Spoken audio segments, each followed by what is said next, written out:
Hello, and thank you for watching this training entitled Flow State, Peak State Productivity and Performance. I'm the trainer for this course, Matthew Gaddy. I wanted to say thank you for taking time to watch this video. So inside of this particular training, what we're going to be talking about is the flow state. We'll start off with talking about what it is, how you can experience, and also how can you create this state of high performance, which is capable and achievable for all of us more regularly and more consistently, so we can reap the benefits from it when we apply it to our places of work. So just a little bit about myself. My name is Matthew Gaddy. I've been doing productivity and high performance coaching for almost 10 years now. And this is really a culmination and a semi-comprehensive look at looking at flow. Now, just a couple things to remember is that we're going to start off talking about what flow is on a neurological and a biological level. Don't be confused by any of the terms. I promise you we'll learn and we'll tie everything that we learned in the biological and neurological parts to the application parts, but just giving you a little bit of heads up to know that we're going to be talking about things like dopamine, some hormones that are in your brain, serotonin. We'll talk about transient hypofrontality and how all this plays into flow. So we'll go ahead and get started with the presentation. So the first question I have for you is, when do you feel the most satisfied with your accomplishments? Is it when things are easy? Do you really feel satisfied when you're doing something that is so easy that you're not fully engaged with that activity? It could be things like putting your shoes on correctly. It could be successfully eating, things that are so easy for you to achieve. Do they really make you feel accomplished? On the other hand, when things feel difficult, do you really feel satisfied and engaged with an activity when it's so difficult that it begins to spark anxiety? You don't feel like your skills match up with the challenges that you're facing. Or do you feel most accomplished when things are challenging but achievable? When you're faced with something that's difficult, something that requires all of your attention, but ultimately you're able to achieve because you are fully engaged and fully encompassed in that particular activity. So another way of asking this, have you ever been fully engrossed in a situation where all your attention was needed, where time seemed to speed up or seemed to slow down? Did you feel like you got more done than you thought was possible? It could be because of this sense of time dilation. Another way to think about it is in the zone, or I was in the groove, or everything just seemed to work out great for me. If you've experienced any of these situations or any of these sensations, you may have been in flow. The reason I wanted to start off with this is that flow isn't something that's for a special elite group of people. It's not for people of a certain body type or certain personality type. It is something that is intrinsic to all of us as humans. So what we're going to be talking about today is, what is flow? Just the definition of it. What does it look like? The benefits of flow, so we can see, hey, it's great to know that we are able to achieve the state, but how does this help me? And how does this help me specifically in the workplace context? How does this help me to do my job better? Also, how to flow. We'll talk about the prerequisites of flow, which are the flow quadrant, the flow triggers, the things that trigger these flow states to occur, both individually and socially, and also the 4 stages of flow, so we can have a repeatable progress to achieve flow consistently and repeatedly. So looking at what is flow. Now, it is discovered by Mihai Csikszentmihalyi, who is a reverse researcher at the University of Chicago. Discovered is in quotations because it wasn't as much it was discovered, it was labeled by him. He was interested in understanding what makes a good life. And he went around the world and asked people, when do you feel the best? And a lot of what he began to see was that there was some congruency in these flow states that people were experiencing. States where people were fully engaged in an activity. Their attention was fully encompassed by whatever they were doing, and it led to them feeling like they had a better enjoyment of life. So terms that people were using were in the zone, time flew by, or time slowed down, their state of full engagement. Now, he defined flow as a state in which people are so involved in activity that nothing else seems to matter. And this is what we're trying to achieve in this particular flow state, where we're so fully engaged in our activity that we're able to let everything else pass away. And it allows us to perform better in that particular activity, because when we are attributing more attention to an action, we're able to perform better in that action. We're also able to achieve that action more quickly. Now, this is, like we talked about before, universal regardless of personality type, location, gender, or even socioeconomic status. This isn't for a subsect of people. This is for all people, which means it's for all professionals, especially the professionals at CoServe. So another way of looking at it is, flow is a state where you become fully engrossed in activity. The activity absorbs all of your attention. And A quote from Arnie Dietrich, he's a psychologist from the American University in Beirut. In flow, we're trading energy used for higher cognitive functions for heightened awareness, heightened attention and awareness. Now you might look at that and say, well, why would I want to make that particular trade-off, trading those higher cognitive functions for heightened attention and awareness? And we'll talk about this a little bit more in depth in the later parts of the presentation. But when you're in flow, what's happening is that the information that's stored inside of your brain is basically being accessed and realized with your hands or whatever actions that you're performing much quicker. There is not a barrier, the ego barrier, the barrier of the person and the voice inside you that says, is this the right thing that we should do? Should we analyze this? Should we question this? It really removes that particular barrier, and it allows you to go from information to action much more rapidly. And that increases your productivity, that can increase your learning rate, that can also increase what you're able to produce. And well, like we said before, like I said before, we'll talk about that a little bit more extensively later on in the presentation. And then these flow states are comprised of largely two phenomena. So there is transient hypofrontality and the release of hormones in the brain. Just a quick overview before we go more in depth in that. Transient hypofrontality is the temporary turning off of parts of your brain inside of your prefrontal cortex. And we'll talk about the effects of that, and then also the release of hormones in the brain. There is a neurological component to what's happening, and some of these hormones that are released contribute to some of the factors and the effects that flow states have. Now, looking at this, what are the benefits of flow? It's great to know that we can achieve a flow state. It's great to understand what's actually happening, but what is the benefit of it? It's cool to achieve a state, but what does this do? How does this help me inside of the professional context at CoServe? Well, it results in up to a 500% increases in productivity. This is due to all of our attention being attributed to one task. It increases the learning rate by 230%. This was a study done by Advanced Brain Monitoring and the Department of Defense. We'll talk about why that happens when we get to the section on the release of hormones. It enables you to quickly recall pre-learned and practiced behaviors. Like we said before, it takes information that's stored in your brain, takes it from inside of your brain to action very, very rapidly. And just a quick tip, this is why it's so important to ingest high quality information, because during a flow state, you're not going to magically come up with an answer you didn't know. It's just a matter of retrieving the information that's inside your brain much more rapidly. There's also the improvement of mood due to hormones being released, dopamine, serotonin, oxytocin, heightened creativity 1 to 2 days after that flow state ends. Just a quick word about this. When we often think about creativity, we think about creatives, we think about poets, we think about musicians, we think about other types of artists, other types of creative people. Well, that's not really what creativity is. Creativity is recognizing the connection between two ideas inside of your brain. So that could be anything. It could be for alignment, to understand that, hey, we should approach something from this direction rather than this direction. For someone who's an engineer, might be saying, hey, can we go around this particular obstacle in a unique way rather than going through it? Creativity is available for all of us. We are all creative. And when you are achieving a flow state, it allows you to be more creative 1 to 2 days after that flow state has ended. This was a study done by Harvard. And also leads to growth, discovery, and improvements in emotional regulation through increasing complexity. Matthew, what does that mean? It means that your ability to fully appreciate something is limited by your understandings of its nuances and its complexity. For the uninitiated, when we look outside and we see power lines and we see transformers up on poles, we might just say, hey, what are these things? This is where electricity comes from. And we just kind of, our appreciation is limited by our small understanding. This could be for the layperson who's just outside doing whatever. But when you really begin to understand how transformers interact with each other, where the difference between distribution and transmission lines, how does a transformer actually work? How do we consider a supply chain with getting these particular equipments and these particular apparatuses in the proper location at the proper time? It gives you a lot more respect for that particular activity because you understand it on a deeper level, and you only understand that when you can understand the complexities behind that. So that's where that comes from, that growth, discovery, and improvements in emotional regulation, because you're able to understand it on a deeper level.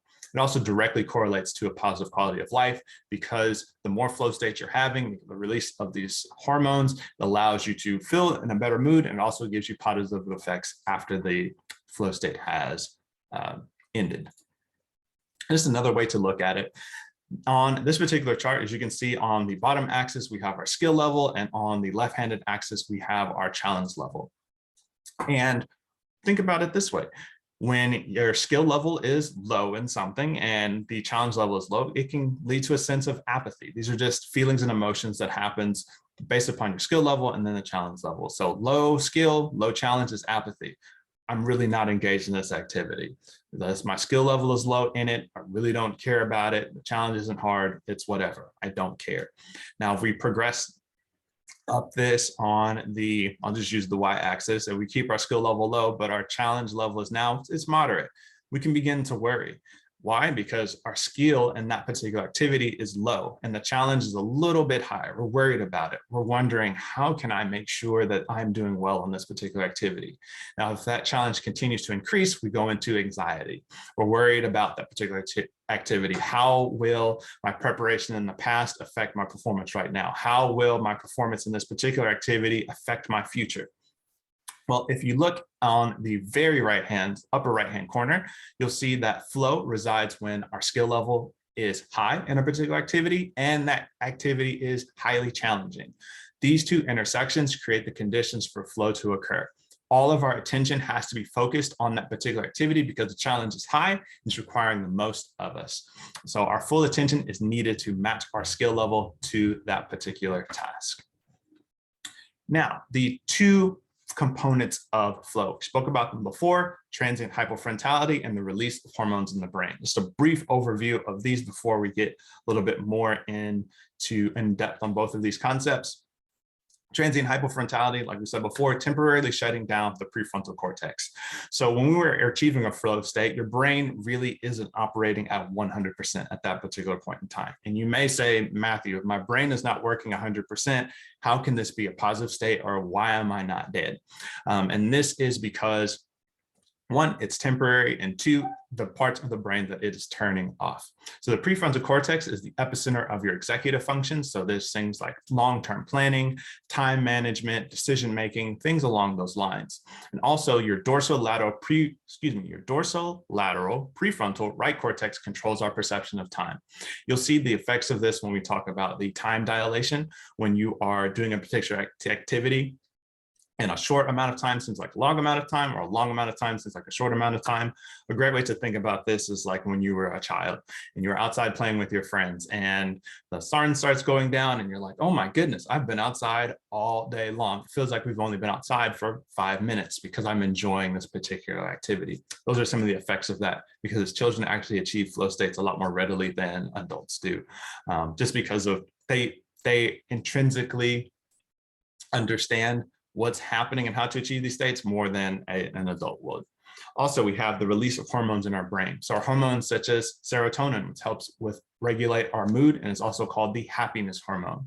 Dopamine, our hormone that's responsible for our motivation, oxytocin, which is responsible for love, norepinephrine, which deals with concentration, and endorphins and anandamide, that are pain killing and pleasure boosters and runner's high. Also, during this flow state, cortisol, our stress hormone, our physical hormone that's responsible for the stress that we experience, is flushed from our brain during the flow state. So if you want to strategically lower the amount of stress inside of your life, we're going to talk about 2 strategies how to do this. The first one is to achieve flow states, and the second one we'll talk about later in the presentation. So transient hypofrontality. We operate in we're going to address 2 brain states inside of this presentation. We'll have our normal state, which is our state of analysis, and our flow state, which is our state of performance. And our normal state is what we're in now. We're operating in what's called a low or high beta state. Beta waves are exhibited by our brain when we're in a state of stimulation. So when you are watching television or you're doing some low stimulating activities, there might not be relaxing activities, but they might be, I'm eating, or I'm watching television, I'm listening to music to an extent. You'll operate in what's in a low beta brain waves. When you are watching presentations like this, when you are going through your work, when you are interacting with other people, you're in what's called a high beta state. Now, there's a lot of information down here on the left-hand side, but the part I want to highlight is the prefrontal cortex inside of a normal state allows us to analyze and question our behavior. we are consistently analyzing and questioning our behavior during our normal state. This is that voice that you have inside you that says, hey, we should do it this way. Am I doing this right? What we can think about it as their inner judgment voice, our ego, the I that is us inside of our head. This operates during our normal state of brain. Now, this also, just because of this fact, when we're consistently analyzing and questioning our behavior, it slows down our response time because we're observing what's happening, we're analyzing, we're questioning our behavior, and then we're choosing our response. There's steps in that. And because there's steps in that process, it slows our reaction time from stimulus to whatever we respond to do. There's time inside of that. So you're questioning yourself, you're overthinking, and fixed thinking is dominant just because our prefrontal cortex is on and our self is still speaking. The I that is us is still speaking and questioning and analyzing what's going on.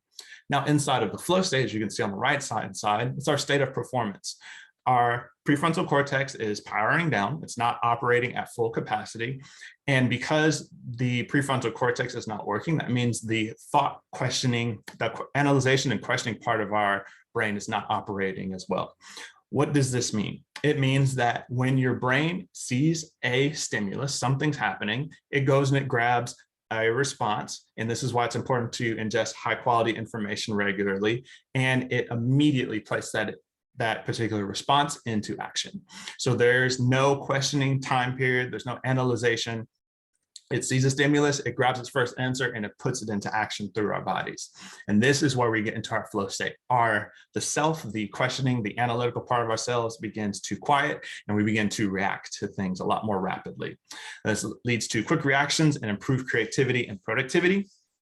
How did creativity and productivity play into this? How are you more creative and productive in a time where you're not stopping and questioning and analyzing? Because we're just doing things. How do you become more creative? You're not judging an answer and saying, oh, that's a dumb answer. Oh, that's a stupid answer. Or that's not as good as Tom or Ceres or Judas or whatever. You're rolling with whatever your answer is. And productivity, you're not thinking about, oh, I don't want to do this, or what should I do? Or you're getting into analysis paralysis. You're not getting into that stage. You're just acting. You are responding. You're reacting. You're choosing the best answer that you have stored in your brain, and you're putting that into action. Once again, why it's very important for you to ingest high quality information inside of your position, especially if you're looking to achieve the flow states and the benefits that come from it. So just a quick summary of everything I said. Transient hypofrontality. You don't second guess yourself because you know the answer. You're just grabbing your best available answer you have and putting it into action. Your time can slow down or time can speed up because of the right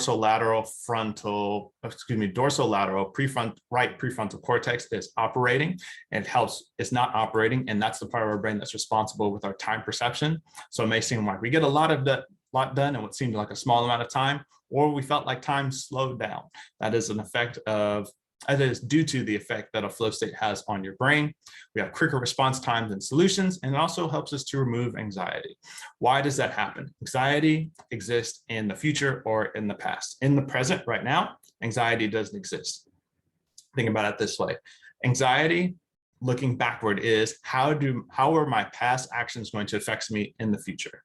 Anxiety in the future, what am I doing right now going to affect my future results? But if we get rid of the future and we get rid of the past, it's really difficult to have anxiety about what we're doing right now because we have no method of comparison. We're simply existing rather than comparing our existence to something else. And that something else can only exist in the present or in the past. The next facet of this is hormone release. So there are three things that happen when all these hormones are released in your brain during a flow state. They are motivation, learning, and creativity. So motivation. All of the hormones released during flow are reward drugs. And the interesting thing about flow is that flow itself is the reward. There are benefits that come from flow state. So if you're working on a particular report, you get into a flow state, you work on that report, you're able to complete a report in less amount of time than what you thought initially. That report being done is a benefit from the flow state, but your brain and your body rewards you simply for achieving the flow state, regardless of whatever is done. That's why flow is considered an autotelic experience. It's pleasurable to just be in the experience rather than the results that come from that experience. Anyway, The motivation, when these reward drugs are flooded during your brain, it teaches your brain to say, hey, I want to do this more often. All this feels good. And it also helps us to combat fatigue. So when we are releasing all of these reward hormones during flow, it encourages us to go into flow more often. Second, learning. The more hormones are released during an experience, the more probability something has from being transitioned from our short-term memory to our long-term memory. If there is an experience where just an example, where your body released a lot of adrenaline or a lot of dopamine or a lot of oxytocin. Oxytocin is a good one. If you're really in love with someone, you're going to remember that particular person. If you are releasing a lot of adrenaline, you're going to remember whatever caused you to release that much adrenaline. Why? Because your brain says we need to remember the stimulus to either go find it more readily, motivation, or avoid it completely. That fight or flight. Are we going, not fight or flight, but are we going to move towards this experience and have them more often? Or are we going to move away from this experience because it was almost it was very harming to us, either physically or emotionally. And this is why you retain more information during flow. Let's say, going back to an example, you're doing some studying for a presentation that you have to give, or you're learning a new piece of equipment and you're going through the manual. If you're able to get into the flow state, all of these chemicals are released during your brain while you're reading your report, while you're prepping for your presentation or reading your report, you'll be able to retain more of that information because your brain says, if all of these chemicals are present, that means whatever we're doing is important and we need to remember it more. This is where we get that 230% increase in learning retention and speed during flow. The very last one is creativity. So good moods, hormones, those hormones put us in a good mood. Just because the reward drugs, they place us in a good mood, help the anterior cingulate cortex, our ACC, fire more readily and easily. There's a quote down below that explains why the ACC is significant. When the ACC is activated, it can detect these non-obvious, weakly activated ideas and signal to the brain to switch attention to them. That is an aha moment. So your ACC, your anterior cingulate cortex, is one of the parts of your brain that is responsible for creativity, creating those links between independent ideas inside of your head. And when you're in a good mood, when you're in that flow state, when you have all of these hormones flooding your brain, it's able to operate more readily. And we'll talk about a way for you to achieve this good mood more readily and during the rest of the presentation, when we talk about the flow quadrant. So some of the characteristics of flow, just so you can understand what to expect and also what to analyze. Was I in a flow state in that particular point of time? You can look back at this list and say, these are the particular characteristics I'm experiencing, so that I can either try to analyze and see, did I achieve flow states? Or if you're going into a flow state, what to expect. So number one, complete concentration, total engagement or absorption. Remember, we are being fully engaged in activity and everything else doesn't seem to matter during that particular flow state. The merger of action and awareness, oneness with the activity. Another area of our brain, I don't remember right now what exactly it's called. It deals with our spatial representation. So there's a part of your brain that deals with, especially if you're sitting in a chair, this is me and this is the chair. Well, that part resides in your prefrontal cortex. Your prefrontal cortex begins to shut down and you stop recognizing that's different. You just realize that, hey, I'm sitting on something, I'm being supported. This helps a lot, especially within a sports context. I'm a oneness with the activity. I am playing basketball. I am engaging this activity rather than it removes that wall of perception that it's less that I am playing basketball and more that I'm just playing basketball. So playing basketball in quotation marks. So 3, our sense of self vanishes. The ego is removed. The ego resides in our prefrontal cortex. Remember, that's the part that analyzes and questions our behavior. An altered sense of time dilation, we spoke about that. There's a paradox of control. We can feel in control of the uncontrollable. And this is something we have to be aware of. It's not a negative, it's just something to be aware of. And this happens because that part of our brain that analyzes and questions our behavior isn't operating. If no one's asking questions, we're not getting answers. Therefore, we feel like we're in control of the uncontrollable. It can be a good thing. It can be something we need to be aware of, but it's not at all bad. It's just we need to be aware of it. And then lastly, the autotelic experience. The activity itself is the reward. You are rewarded for achieving the flow state with the flood of chemicals in your brain that help you to remember, to help you to They help you to be motivated, they help you to learn, they help your creativity.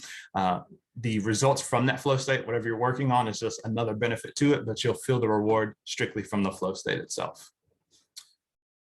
Next, we're going to be talking about how to flow. So first, we're going to talk about the prerequisites to flow, which is the flow quadrant. We have to have the pieces of flow, the ingredients to flow before we can achieve the flow state. Next, we'll have the flow triggers. So once we have the proper ingredients, how do we trigger a flow state? What are the things that knock us from that normal operating brain state to the flow brain state? They're both individual and social triggers. And then lastly, we'll conclude with the 4 stages of flow, so you can create a process and begin to strategically interject this process into your day.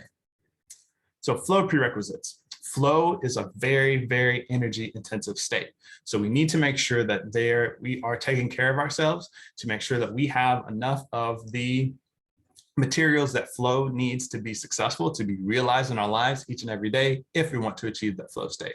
So by ensuring you have the ingredients to flow, you can more readily get into a flow state. Another way of thinking about it is baking a cake. Your cake will be limited in size and ability to even be made by the ingredients that you have. So if we have 1 teaspoon of sugar, our cake will either not be made, or our cake may be only this big. And that's the only way that we can make a cake that is of proper ratio based upon our lowest limiting ingredient. In the same way, if we don't have the ingredients to flow, our flow states will be compromised, shortened, or we might not even be able to achieve them. So what are the prerequisites for flow? That's where we get into our flow quadrant. There's 4 facets of this. The very first one is exercise, and this helps you to build your brain. A quote from Stephen Coulter underneath: exercise is non-negotiable for peak performance. If you want to be a peak performer, you need to exercise. We have some suggestions at the end. So benefits, why should we exercise? 1, increased blood flow. The nutrients your body needs is transmitted from your gut, so from the food you've eaten into your stomach to the rest of your body through blood flow. The more blood flow you have, the more nutrients are transmitted to the parts of your body that need them, allowing them to grow back healthier and stronger. It also releases BDNF, which is brain-derived neural factor. This is a chemical that's released by your brain that helps your neurons to repair themselves. So when you are exercising, you are physically helping your body to build a better brain. And the last one is increase in gray matter in the frontal, the high-level thinking, hippocampal, learning and memory regions of your brain. Another way to say this is that if you want to have build a better brain, a brain that is better at high-level thinking and learning and memory, you need to exercise. This is some of the benefits that come from it. The second is sleep. If you get nothing else from this presentation, remember this: if you can consistently get at least 7 hours of sleep, it will make everything in your life so much better. I can guarantee you that. Sleep is an investment in energy you need to be effective tomorrow. This is a quote from Tom Roth. Now, what are the benefits of it? Mind and body recovery. It allows us to have more energy. And when we have more energy, it allows us to maintain our focus in different areas a lot better. If we're tired, it compromises our focus. Secondly, better regulation of emotions. Just because of our hormones, we need sleep in order to flush hormones from our brain. We need sleep in order to put other hormones into our brain. And these hormones have an effect on our emotions. So when it's not out of character for someone who gets a little bit of sleep, who only gets 2, 3, 4, 5 hours a night, to be more testy, to be more irritable, be more just emotionally unregulated than someone who's getting 7 to 9 hours consistently. Also increases the performance of brain's executive functions. Our executive functions are things like planning, time management, organization, our working memory, and our self-control. So what does this mean? It means that especially since all of these executive functions are beneficial inside of the workplace, if you want to get better at doing whatever you're doing and you take nothing else from this presentation, you will get better at your job and your ability to do it well, simply if you get enough sleep every night. If you do that and you do nothing else, your workplace performance and your productivity will improve. So the thirdly is mindfulness and meditation. This helps us to build our attention. Mindfulness is like entering the darkened room and turning on the lights of perception. Now, meditation often has a woo-woo connotation on it. If you've been in some of my presentations in the past, I've taught you guys how to meditate, and all you're going to do is and we'll do it in this one as well. You'll find a comfortable chair, you'll sit up straight, you'll close your eyes, you place your hands face down on your thighs. And what you want to do is just breathe in through your nose all the way down into your belly. You'll hold it for a count and then breathe back out of your nose. And just continue repeating that, breathing out deep into your belly, holding it for a count, breathing back out through your nose. And what you want to focus on is just your breath. You'll have thoughts that float up to the surface. You'll have other ideas that come to mind. What you want to do is allow those thoughts and those other distracting items to just float away. Visualization for it is just imagining those thoughts getting encapsulated in a bubble and they're floating away, and continue repeating that process for however long you designate. If you are not familiar with this process, start at 1 minute a day. Start at 1 minute a day, and then over time, continue to build. It's better that you do 1 minute a day than rather trying to do 30 minutes on a Monday and then not doing it again for another 2 weeks. Now, what are some of the benefits of this meditation, and how can it improve the quality of your life? So one, it can reduce your stress. Meditation flushes cortisol from your brain in the same way that the flow state will. So if you want to physically have less stress, meditate. Also increases your attention and focus. Meditation is simply simply attention training. You're training your attention, you're training your ability to pay attention for long periods of time on one thing. When you're thinking about your breath, that's what you're paying attention to. All the other things that come up are distractions. And when you teach yourself to ignore the distractions or let the distractions go by and maintain your focus on your breathing, you're training your attention to not only grow, but also to deepen. So not just deepen in duration, how long I can stay attention, but also deepen and being able to ignore more distractions as they arise. Then lastly, improve decision-making. More space between stimulus and response. So this is primarily applicable when we're in our normal brain state. So this won't be happening during our flow brain state. During our normal brain state, when a stimulus happens, you'll be teaching yourself to stop, think about what's happening, and respond rather than just instantaneously reacting. This is for your normal brain state. And lastly, number 4 is gratitude. It is not happiness that brings us gratitude. It is gratitude that brings us happiness. So the benefits of gratitude and being more grateful is increased productivity because of a positive mood. It also combats the brain's negativity bias. And I'll kind of tie all this together in a second. So think about it this way. Another way to think about it is a long time ago, thousands of years ago, there were lots of things that could kill us squishy humans. So our brains began to say, hey, we need to start paying attention to things that could harm us. And those things were particularly negative. And we paid attention to them. We paid attention to negative things. We began to spot negative things. So that's where our brain's negativity bias comes in. We look for negative things because negative things in the past could harm us. Fast forward to today, there's not as many things that can harm us in our everyday modern world, but our brains have not evolved to that particular point where we say we need to get rid of it. And because we are in an environment where we're not as affected negatively, but our brains are still looking for those negative things, we still look for them. So how can you combat this?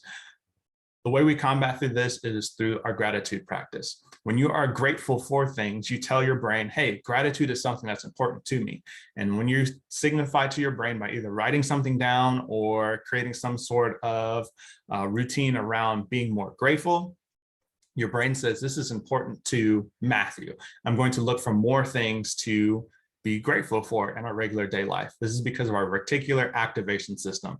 Another way that we can prove it's true, have you ever bought a car and then after you bought your car, you start seeing your car everywhere? That's because while buying the car, you told your brain, this is significant. Let's look for this in other places. Your brain does the same thing with gratitude. When we are gracious, when we are when we have a gratitude practice and we tell our brains that, hey, this thing is important to us. We want to look for more things to be grateful for. We want to continue this practice. The more gratitude we have, the more happy we become, because that gratitude allows our brain's negativity bias to be shifted to a positivity bias. We're looking for things to be grateful for, therefore more positive. When we're more positive, we're in a good mood, and when we're in a good mood, our creativity skyrockets. And it allows our, like we talked about previously, our ACC to fire more readily because we're in a good mood. Not only this, it also has been scientifically proven to increase your happiness by 25%, just by being more, having a gratitude practice that you engage in every day. So those are the 4 parts of the flow quadrant. Now going to what you can do in order to optimize your ability to flow. Number 1, exercise at least 3 times a week for at least 60 minutes. A great way to do this is by following a training plan. You don't have to go to the gym and make things up every time.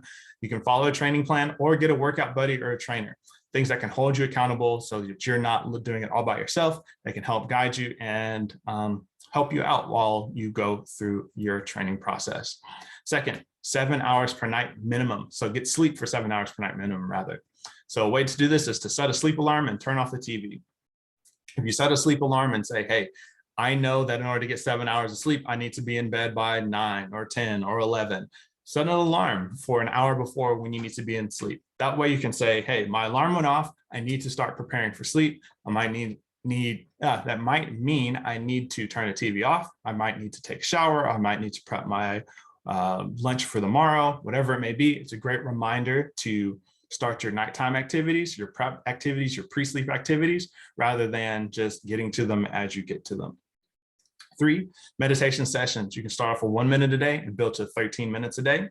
A way to do this is to have it a part of your morning routine or to designate a time.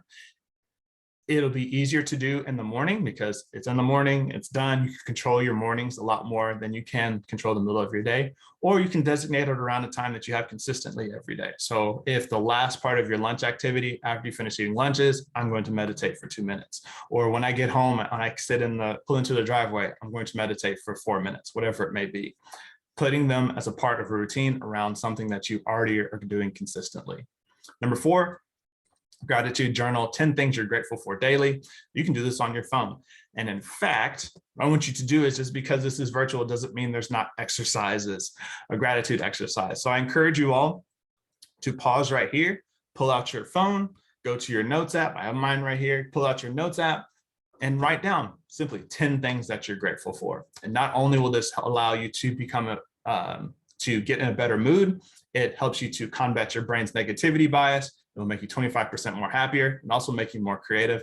Also is one of the building blocks, one member of the flow quadrant, allowing you to flow more readily. So I encourage you right now to pause the video, go through, grab your phone, grab a sheet of paper, whatever you need, write down 10 things you're grateful for. If you're sitting down and you need to stretch, I encourage you to stretch. And when you're ready, feel free to press play again. But we're going to keep going because I'm going to record this all in one shot. Next, we're going to go to our individual flow triggers. So when we're thinking about our flow triggers, we've built the basis that we need for flow. We have our flow quadrant, we have our prerequisites. Now, what will help us to activate that particular flow state? What takes us from normal operating brain to performance brain, our flow brain? That's what we call our flow triggers. There's a couple of these that we're going to speak through. So the very first one is autonomy. That is freedom of thought, which is our mind, and freedom of choice, which is our destiny. What are we doing? What are we thinking now? And where are we trying to go? And this is simply as creating time to work on what you're working on.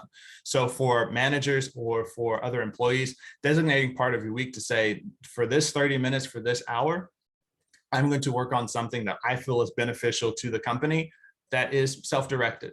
For managers, setting aside for your employees, you may not be able to do it every single day, but 1 hour a day on a Friday or a Thursday or whatever it may be, to say, this is your time to work on whatever you think would be beneficial for CoServe, to help us move our agendas forward, for help us to move this department closer to our goals that we're trying to achieve, whatever it may be. Now in 3M and Google, they call this their 20% time. It equals out to 1.5 hours a day. Like I said, start with what is manageable. Over 50% of Google's largest revenue generating products have come from that 20% time. So over 50% of the money that Google makes comes from products that were produced by employees' unstructured work time, where they said to the employees, Work on whatever you feel would be most beneficial to us. So things like AdSense, Google Mail, News, Earth, Maps, or even Post-it notes when we're looking at 3M. The next flow trigger is curiosity, passion, and purpose. This is important because it allows us to get free focus. The very first characteristic of flow is complete focus. Well, if we want to know more about something, which is curiosity, about something we care about, which is passion, which can help me reach my goals, purpose. Now, we may not have the luxury of working on only things that we're curious and passionate about that lead us to our purpose, but there are aspects in what we're doing that can help us to trigger these particular triggers. So questions to reframe what you're doing to fall more in the curiosity, passion, purpose, trigger frame line what is something interesting about what I'm doing? I might not be interested in everything, but is there a facet of this activity that I can be curious about? What in this can I become passionate about? And how will completing this task move me closer to my goals? This allows you to reframe the work that you're doing now into more of the curiosity, passion, and purpose framework. Thirdly, complete concentration. Flow follows focus. If you don't have the ability to focus, you will not be able to enter flow. A great way to do this is by setting aside time to focus intentionally. In my other presentation that I have on Think Above Average, we go into this a little bit deeper, but just the 3 Ds of time blocking: setting aside defined durations of time, devoid of distraction, dedicated to the completion of one task, creating dedicated focused time for you to work on one thing at a time. This creates the space for you to be completely concentrated on whatever you're working on, and it allows flow to arrive and trigger more readily. Next is clear goals. If you don't know where you're going, how do you know if you're getting any closer? Clear goals tell us what to pay attention to. They also help us to conserve those mental and physical energy, and it challenges us in a sustainable way. When you know what you're trying to achieve, it allows you to be fully engaged in your activity because you're not attributing part of your concentration to what I'm doing and also, am I going the right way? If I know where I'm trying to head, I can develop and devote all of my attention towards the actual doing rather than some to the doing and some to the judging of what I'm doing. So that's where the clear goals comes in. Next is immediate feedback. How do I know if you did a good job? Clear goals, which are what we're doing, and immediate feedback, how to do it better, are both needed to increase your performance during flow long term. It's great to have a clear goal, and it's great, but it's also great to have that feedback. Going back to our previous example about clear goals, we want to know where we're going, and then also we want to have something typically outside of us as much as possible that says, hey, you need to course correct a little bit. This immediate feedback allows us to focus more on the doing rather than wondering about what am I doing. That's where that gives us the space for that flow to trigger. So ways to do this: proactively ask for reviews. Let people know, hey, I'll look at yours.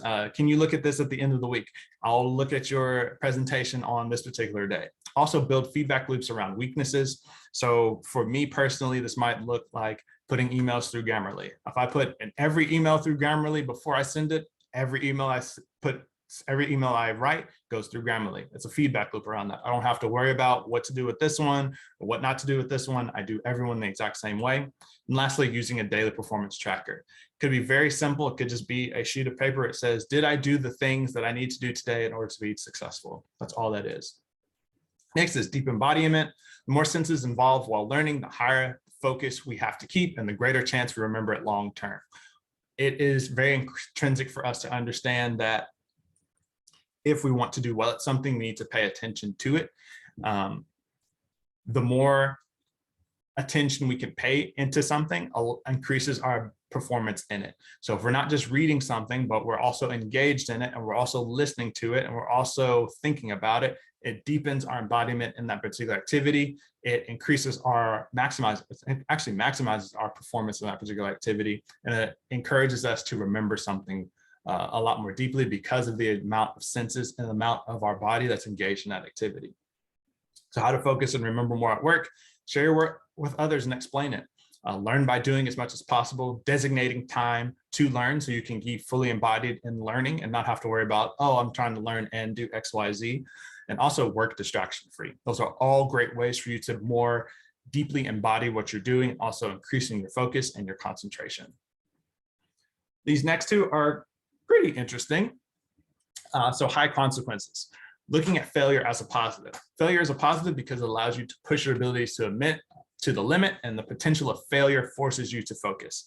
If you know that you're giving a presentation to your entire company and the CEO is going to be there and all the VPs are going to be there, you're going to practice your presentation several times before you give it. These high consequences, it improves your performance because of the possibility of that particular failure. And also, if we're really looking at and that's basically what that is that gives us free focus. If I know that I'm going to be giving a presentation in front of the CEO and the VP, I need to focus on what I'm doing in this moment because the consequences of failure are high. All right, and then an environment that embraces failure encourages employees to push themselves and abilities to create something outside of the current expertise. If you know that I'm not good at public speaking, but I'm still going to give this presentation to the CEOs and VPs, that encourages me to push myself to do things I normally would not take on. So I might not have normally gone to a Toastmasters meeting. I might not have used some of my time outside of work or during my lunch break to research or read books about public speaking. But because these high consequences of failure are so high and I want to avoid them, it causes me to focus, it causes me to do things I normally wouldn't do, it causes me to grow in areas that I normally would not have grown in. Next is rich environment. So our brain likes new things. And rich environment is breaking down into novelty, unpredictability, and complexity. So novelty is just your brain liking new things. This is why people line up outside in the snow or in the rain for the newest iPhone. It's still a phone, but it's a new phone. And our brain likes new things because it forces us to pay attention. Next is unpredictability. If we don't know what's going to happen next, it forces us to pay attention to try and predict it. This is why plot twists work, because we don't know what's happening. It's like, oh my goodness, it was this person the whole time. Now I'm fully engaged in the story and I'm able to enjoy it more because I have to pay attention now. This was not expected. Just a side note, unpredictability and novelty, if you're able to find something that can give you both of those stimuli, it equals a dopamine spike of close to 700%, which is similar to cocaine. So if you want to increase your dopamine, which is increasing your motivation, especially inside of your flow state, to trigger a flow state, rather find something that's novel and find something that's unpredictable. The next is complexity. We talked about the power of complexity. It allows us to engage at something in a deeper level, because the larger you think, the more focused you are, because you can see the connections between objects and ideas. When we're looking at something, and let's look at a sports example and basketball, we're just trying to put a ball in a hoop. That's basically what we're doing. But when you understand, okay, there's defensive schemes, there's offensive schemes, there's screens, there is high level strategy and coaching, there's the psychological part of it as much. It causes you to focus and pay more attention more because there's several different things going on. That complexity leads once again to concentration, and flow follows that focus, flow follows that concentration. And there's also social or group flow triggers. So flow isn't something that can only be experienced as an individual, it can be experienced as a group as well. So your department can be in what's called group flow, where the entire group is flowing together. But there are triggers that need to be met in order to, when I say are need to be met, that can be utilized to trigger that group into flow. So some of these are the same. Complete concentration. If a group or members of a group are distracted, flow can't be achieved. Make sure everyone's on the same page, everyone is focused on the topic at hand, and there's not people trying to do their other emails or their other work during the group meeting, whatever it may be. Shared, clear goals. How can a group rally behind a cause if they don't know what that cause is? If I'm headed to if I'm headed west and then the other members of my group are headed east, we're always going to be in conflict with one another. How can we rally behind a cause if we don't know what that cause is and we don't know what we're actually trying to achieve? So assign to have group members to find out how achieving the group's goal will help them achieve their individual goals. This is tying, this goes to that purpose part. How can achieving this goal help me achieve my goals I'm trying to achieve? An ideal environment, if the individual succeeds, the group succeeds, and vice versa. Also, shared risk. If risk is shared, you have to have one another's back. If one member of the team is not performing well, or not even saying that, not saying that way, it encourages you to continue to perform well because you know that if I fail, everyone fails. There's not a part of creating an environment where it's not like we did in school, like I did in college, where one member of the team did nothing. No, if one person doesn't do anything, everyone fails. And if I don't do my part, everyone fails. We have that shared risk. Without the danger of everyone failing, there's no opportunity for anyone to soar. Next is close listening. So listening to understand rather than respond, seeing things from their point of view, seeing things from the way they're seeing them, listening to understand what they're saying rather than what you hear, listening with their whole body. There is something called the 55-38-7 rule. It's produced by Mehrabian, and it says that communication is 55% body language and face, 38% voice and tone, and only 7% words. So listening and looking for these triggers rather than simply looking at the words that listening to the words that they're saying. Next, good communication. Groups that flow together speak with one another. How can I know if you need help on something if you're silent? So communication is that immediate feedback for the group. Inside of the individual flow triggers, immediate feedback is someone or something giving you feedback on what you're doing in your performance. The communication is the feedback loop inside of a group. It guides the group's behavior, and it allows each member of the group to be at their best. If you have members of your group who are better at certain facets of the project than other certain facets of the project, then how will you know these things unless you guys are communicating? Next is blending egos. Our sense of self fades during flow because our prefrontal cortex is turned off, that transient hypofrontality. So if an ego shows up, if someone's prefrontal cortex activates during a group flow session, it kicks the remaining group members out of flow, or it frustrates the person whose ego showed up because they begin to think in I. No one else is thinking in I. They're the only ones thinking in I. They can become frustrated, or it forces everyone else to think in terms of I because this person is now. So the key to this is remember to be made a leader, remember there may be a leader. I'll have to fix that. Remember, there may be a leader, but ego ends flow. So someone can be in charge without placing their personal agendas on the entire group. Next is equal participation, like we talked about before inside of that shared risk. Each member of the group must participate in a role that maximizes their abilities. Going back to that skills and challenge relationships, the diagram that we had before, we want to have each member in an area where their challenge is the highest, but their skills are the highest as well. And that allows them to achieve individual flow, but also it allows them to participate inside of that particular group. And the last one is familiarity. This is more standard. This isn't something super crazy, but its group is on the same page in terms of knowledge, language, and preferred communication styles. If you are grabbing people from two different departments and one person says something, and if someone says, we're going to go to the, I use the acronym NBA. For me, that means National Basketball Association. For someone else, it could be not being average. For someone else, it could be never bounce alone or something. We have to have not only that shared knowledge around that particular subject matter that we are working on as a group, but also we need to have that common language and understand others' preferred communication styles. We want there to be as little friction as possible between the ancillaries of the group. And these are just ancillaries. These are the ways that we interact with one another. The less friction we have in them, the less these things can get in the way, and that confusion can cause, it prevents the confusion from causing the flow state to end.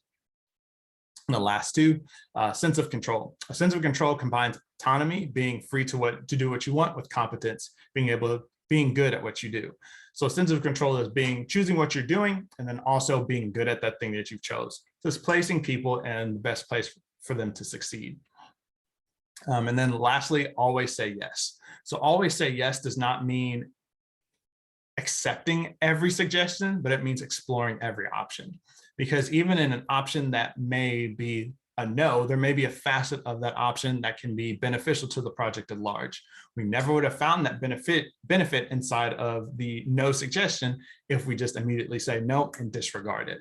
So when we're in these environments where we're trying to achieve group flow, whenever a suggestion comes up, accepting that suggestion, evaluating that suggestion, seeing how that suggestion fits into the greater context of what we're trying to achieve, and then picking the parts that work for us and leaving everything that doesn't. Also helps keep people more engaged and encourages them to share more ideas.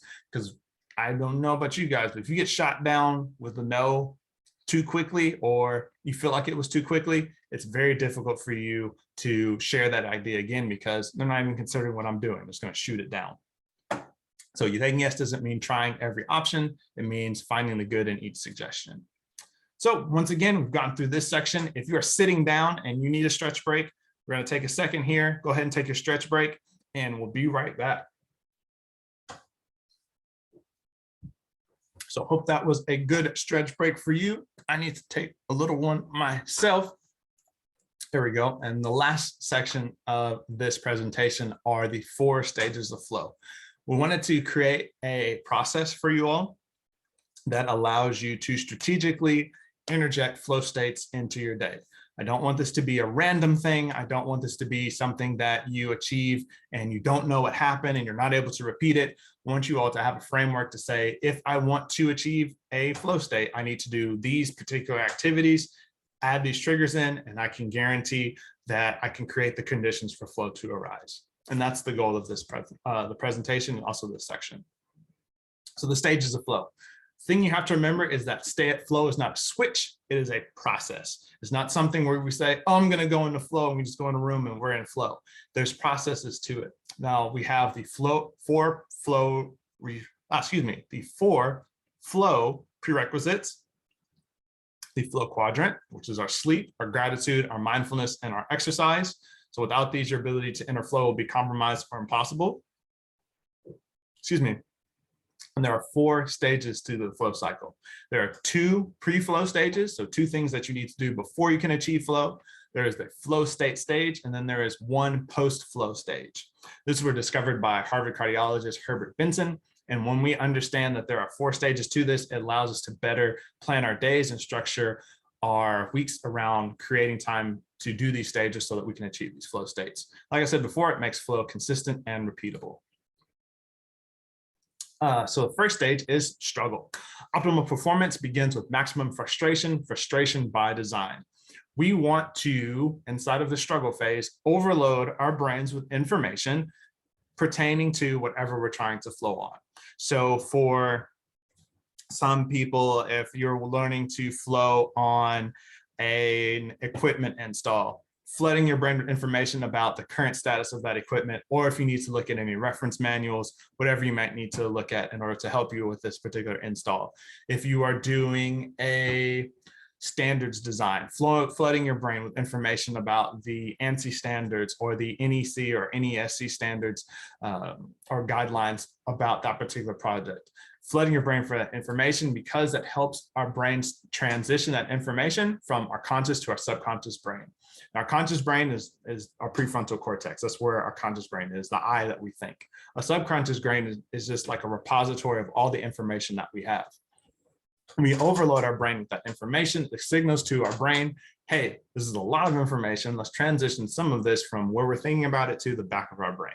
It also gives your brain high quality information to pull from during flow.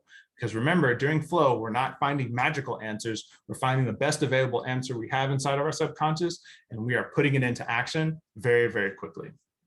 The key to remember during this is this will be uncomfortable. I want you to choose to fight rather than to take flight. You could look at something and say, oh, this is so much information. I don't want to focus on this. But I encourage you, in the words of Nick Bare, to just go one more. You don't need to go 30 more. You don't need to go 100 more. But you might say, I am overloading my brain with information. Go 5 more minutes, go 10 more minutes, whatever one more seems to you, just slightly beyond your capacity so that you can push yourself over into that maximum frustration, which is needed for that flow state to arise. Now, as far as duration for that struggle phase, it's going to be different for each person. If you've trained your brain during meditation and you are able to maintain your focus for long periods of time, your struggle phase might be several days where you're just loading your brain with information. So you might have a week, the first week is just loading your brain with information. Then we'll talk about what's happening in the second phase. And then after the end of that, you're able to go into your flow. For other people, it might be struggle, it might be 30 minutes. It might be 20 minutes. It might be whatever that is for you. So the struggle is more of an effect in how you're feeling rather than a defined duration of time. So examples of struggle. Working on a new multi-level system, how one change can affect the entire system. So learning all of these facets of this multi-level problem. Working or reworking something, looking at your work and knowing that you can do better. So looking at your work and saying, really analyzing and finding other resources on how other people do it. How do professionals do it? How do people you look up to do it? A physical example of this is just sports drills that expose you. If you are playing soccer and you aren't very good at kicking with your left foot over and over and over and over and over again, and ingesting information into your brain about how do I kick with my left foot consistently?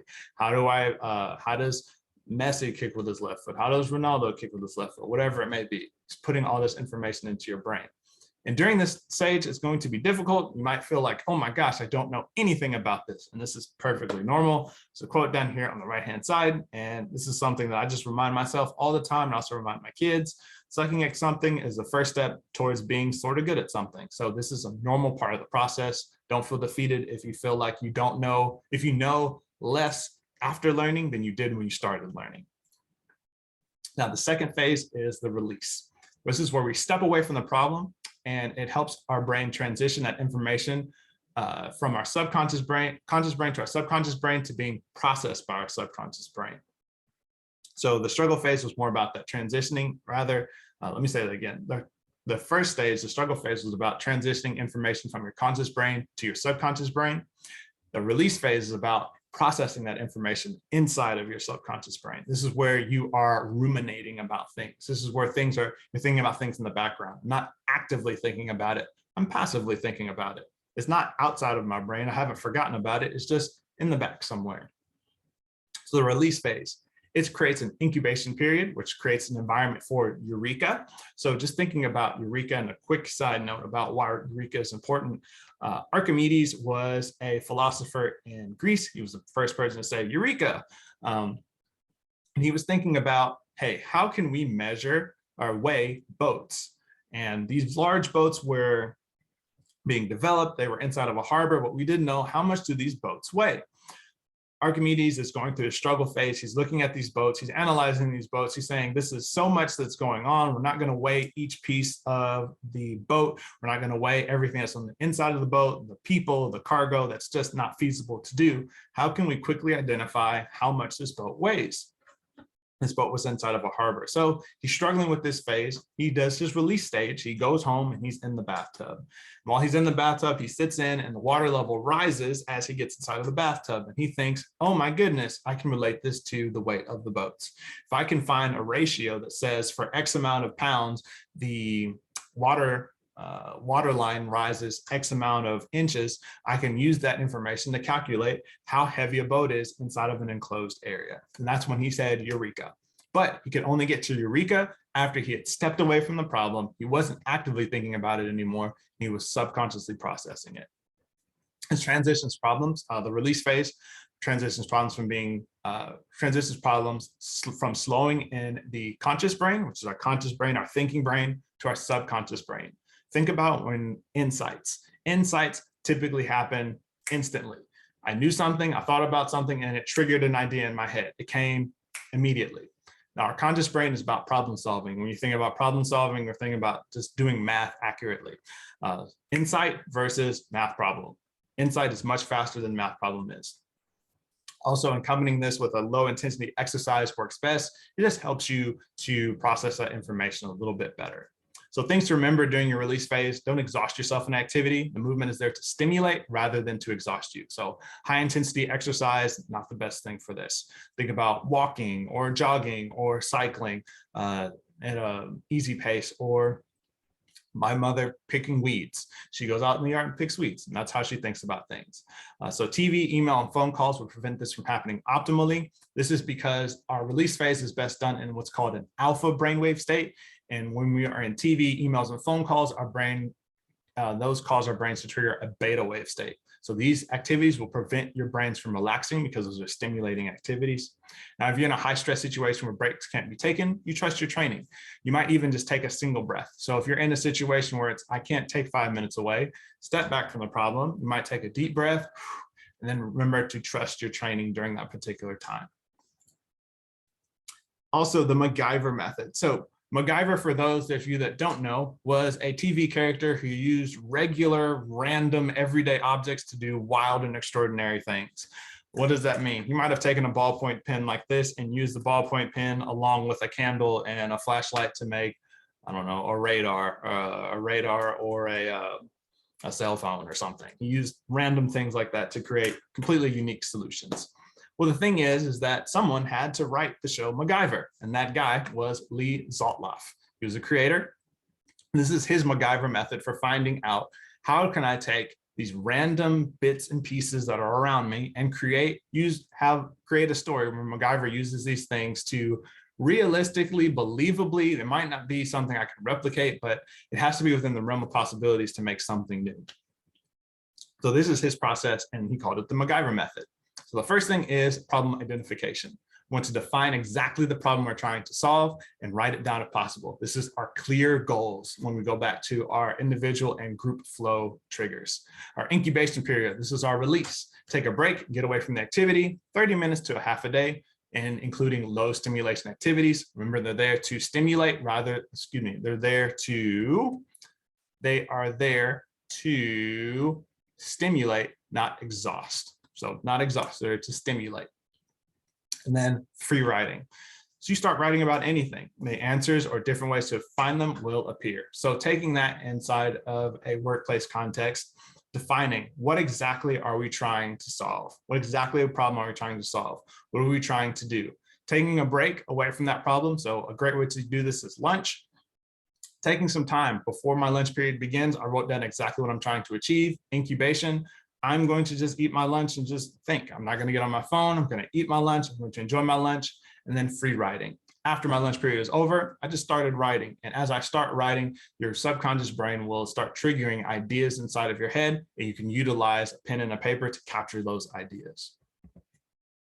And then stage 3, flow. We've talked about flow, what it is, the characteristics of it, also the group and individual flow triggers, but there are things that can end your flow state prematurely. There are 4 flow blockers.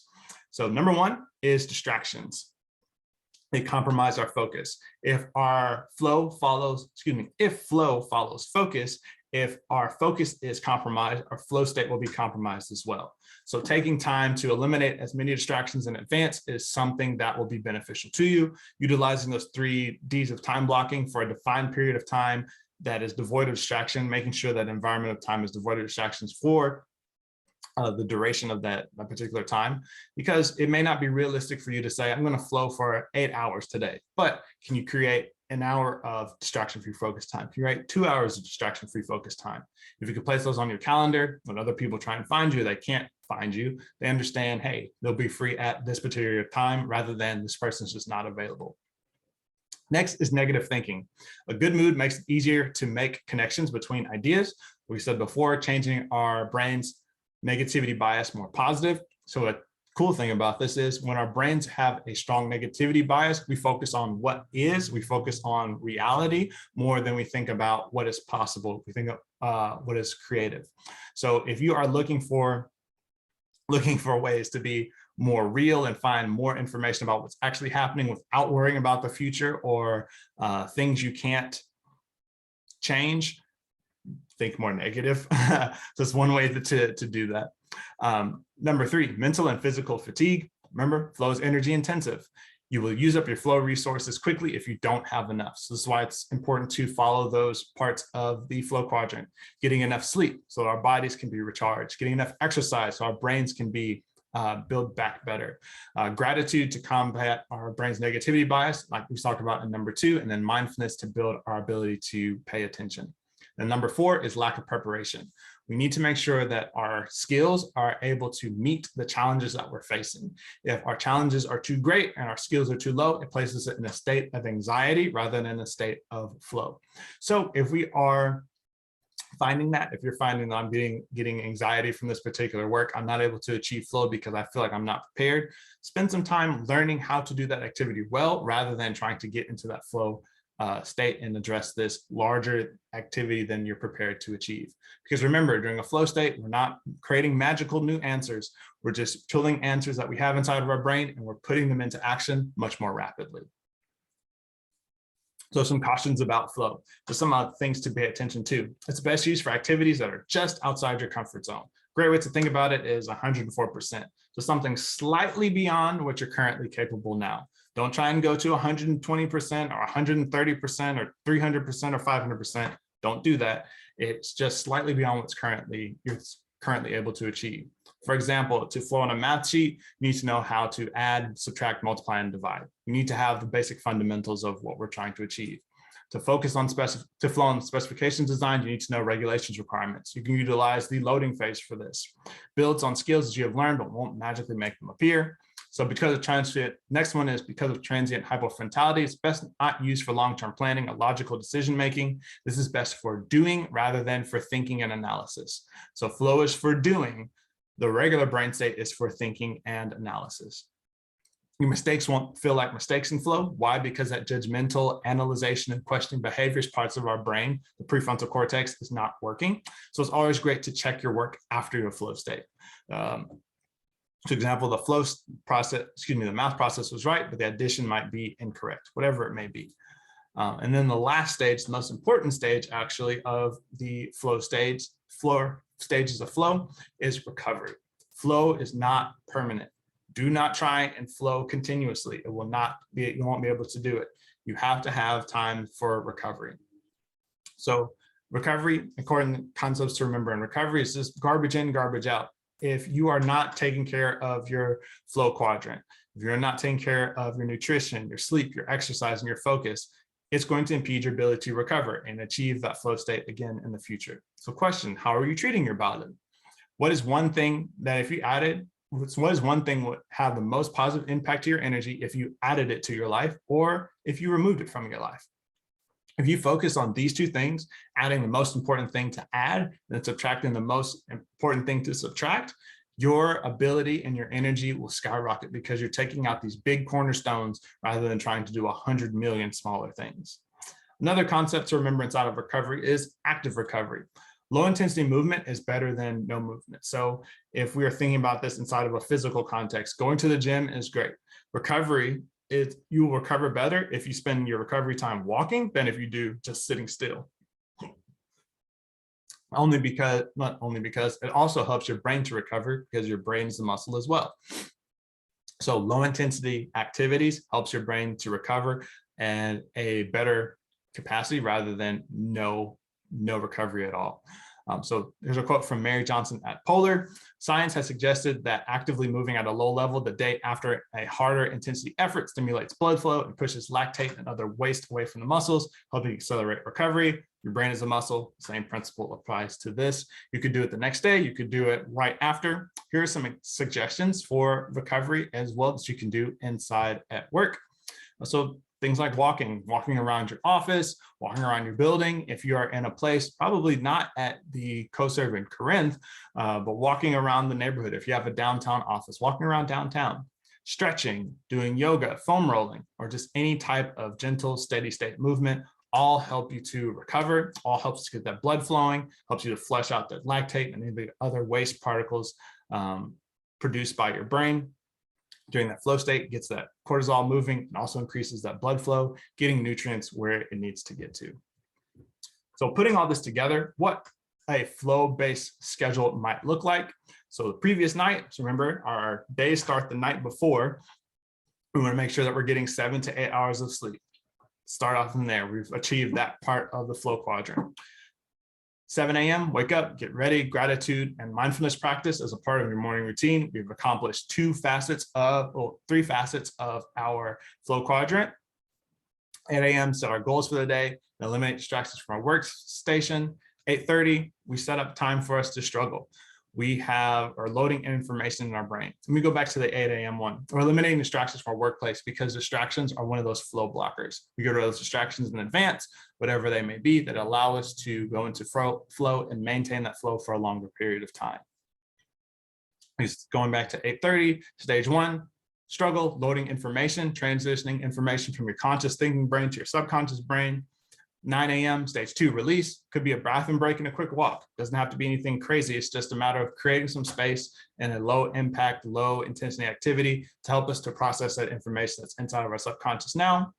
9:15 to 11:30, stage 3, flow. Introduce more triggers if needed. So going back to the list, how can I make sure that I have clear goals on this? How can I make sure I have complete concentration? How can I get immediate feedback? Thinking about the curiosity, purpose, and curiosity. That's why I was messing up. Curiosity and purpose questions to see how can I find something to be curious about this? How can I be passionate about this? How can I make sure this aligns with my purpose? Amongst all the other flow triggers, individual and group. At 11:30, stage 4, recovery. Stretching, quick walk, refuel. Now you might look at this and say, Matthew, we've only done one thing that day. How can this be a productive flow-based schedule if I've only done one thing that day? Well, we have to remember the benefits of flow.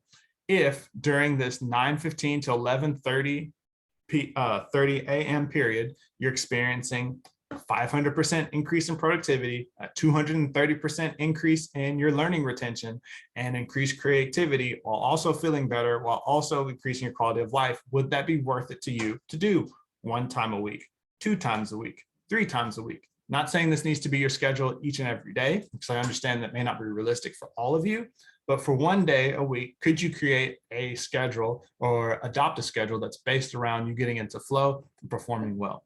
Because think about it this way. If there are 5 days in a work week and you have a 500% increase in your productivity during this 1 hour, well, guess what? You might have done all of your work that you normally would have done over a week in that one particular day. And that can be attractive to you depending on what your work life looks like and what your work schedules are and what your work responsibilities are as well. So just a couple tips and things to remember. Flow requires time to occur, 45 minutes to 2 hours. Placing flow time on your calendar with time blocks. Remember, time blocks are defined set durations of time, devoid of distraction, dedicated to completion of one task. If you're struggling with getting into flow, adding more flow triggers. So let's say you've gone through the struggle phase and the release phase, but you can't just seem to get the flow stage to trigger. Adding more triggers on. You might have clear goals, but can I deeply embody this particular activity? Can I add high consequences? Can I have more complete concentration? Can I find what I'm curious, passionate about in this particular activity and how it ties to my purpose? Begin to layer them on top of each other, and that will allow you to achieve flow as well. And then remember, your flow will be compromised if you don't prioritize the flow quadrant. If you're not doing the flow quadrant activities, then this presentation won't be beneficial to you. Start here. Not only will it help you to achieve flow more readily and increase the duration of your flow periods, it will allow you to be honest, enjoy the rest of your life deeper as well, especially the sleep part. The sleep will improve everything you're doing, even if you do nothing else inside of this presentation. If you sleep consistently, at least 7 hours a night, you will get better at your job simply because you're getting enough sleep. That's it. So if you're serious about becoming a better performer at your workplace, if you're serious about moving up the ladder, actively fight against this workaholic team, no sleep till Brooklyn mindset, and get enough sleep every night. And I guarantee you that your performance will increase. And lastly, garbage in, garbage out. Flow is not a stage where you're going to magically create and magically find the best answer from somewhere in the ether. It's going to pull the best available answer that you have inside of your brain and put it into action much more rapidly. So make sure that you are ingesting consistently high quality information and practice. Make sure you're investing in that as well. That could be getting new books, could be going through classes, it could be spending time just practicing. Quote from Archelius says, we don't rise to the level of our expectations, we fall to the level of our training. And that is very evident inside of a flow state. You're going to fall to the level of your training, whatever you have in your brain, you won't rise to the level of expectation, the magical perfect answer. The answer is going to be inside you already. These last two, flow is energy intensive. So don't try to stack flow states to be more productive. Don't try to say, I'm going to try and do 4 flow states in a row because I can get, 2,000% more productive. That's not how it works. You have to go through each part of the process, and recovery is a necessary step of the process in order for you to achieve a flow state next time. So recover fully to maximize your next state. And flow is an investment, but it pays off. An improvement of mood, leading to an increase in productivity lasting 1 to 2 days after the flow state, a 230% increase in learning rate, and its 500% increase in productivity, also directly correlated with a positive quality of life. This is all available to you right now, but you have to make the time and you have to make that investment inside of the flow quadrant, arranging your schedule to fall in line with the 4 stages of flow, and then you can begin to reap the benefits of it. This is very, very achievable. This isn't something that's far faceted. This isn't something only for a select few. This is something where you can structure your work life and just your life in general in such a way to allow you to spend and enjoy more of your time inside of the life that you're living. So this is what I have for you all. Thank you so much for watching this presentation and engaging with it. If you have any questions about any facet of this presentation, feel free to email me, matthew@matthewgaddy.com, and I will answer as soon as possible. Once again, I want to say thank you to ProServe for allowing me to deliver this training virtually, and I look forward to serving you all in the future. You all have a good one.